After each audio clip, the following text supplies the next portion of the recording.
Ukraine Russia మధ్య భీకర దాడులు జరుగుతున్నాయి. మిసైల్స్, డ్రోన్లతో నెల రోజులుగా రెండు దేశాలు దాడులు చేసుకుంటున్నాయి. తాజాగా ఉక్రెయిన్ ఒడెసా పోర్టుపై రష్యా అటాక్స్ చేసింది. ఈ ఘటనలో 10 మంది ప్రాణాలు కోల్పోయారు. చనిపోయిన వారిలో 4 భారతీయులు ఉన్నారు. ఉక్రెయిన్ రష్యా మధ్య మరోసారి ఉద్రిక్తతలు తీవ్రమవుతున్నాయి. ఉక్రెయిన్లోని ఒడిశా పోర్టు నుంచి బయలుదేరిన వాణిజ్య నౌకపై దాడి జరిగింది. ఈ దాడిలో 4 భారతీయులు ప్రాణాలు కోల్పోయారు. మరో భారతీయ సిబ్బంది తీవ్రంగా గాయపడ్డారు. బాధితుడి పరిస్థితి విషమంగా ఉంది. ఆసుపత్రిలో చికిత్స పొందుతున్నట్లు విదేశాంగ మంత్రిత్వ శాఖ వెల్లడించింది. ఒడిశా పోర్టులోని ఎంవి గోల్డెన్ లియో నౌకపై ఆదివారం సాయంత్రం ఈ దాడి జరిగింది. దాడి సమయంలో నౌకలో మొత్తం 17 మంది సిబ్బంది ఉన్నారు. అందులో 5 భారతీయులు.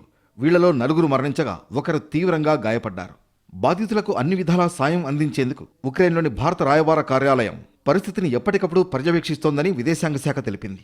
గాయపడిన భారతీయుడు త్వరగా కోలుకోవాలని ఆకాంక్షించింది. ఆ దాడులను ఖండించిన విదేశాంగ మంత్రిత్వ శాఖ అమాయకుల్ని లక్ష్యంగా చేసుకుని అటాక్ చేయడం సరికాదని పేర్కొంది. మరోవైపు ఉక్రెయిన్ రాజధాని కీవ్ నగరం లక్ష్యంగా రష్యా బలగాలు బ్యాలిస్టిక్ క్షిపణులతో దాడులకు తెగబడ్డాయి. ఈ దాడులకు కీవ్ నగరం అట్టుడికిపోయింది. అటు రష్యాపై ఉక్రెయిన్ ప్రతీకార దాడులు చేసింది. రష్యా రాజధాని మాస్కో లక్ష్యంగా ఉక్రెయిన్ విరుచుకుపడింది. ఏకంగా 370కి పైగా సూసైడ్ డ్రోన్లతో విధ్వంసం సృష్టించింది.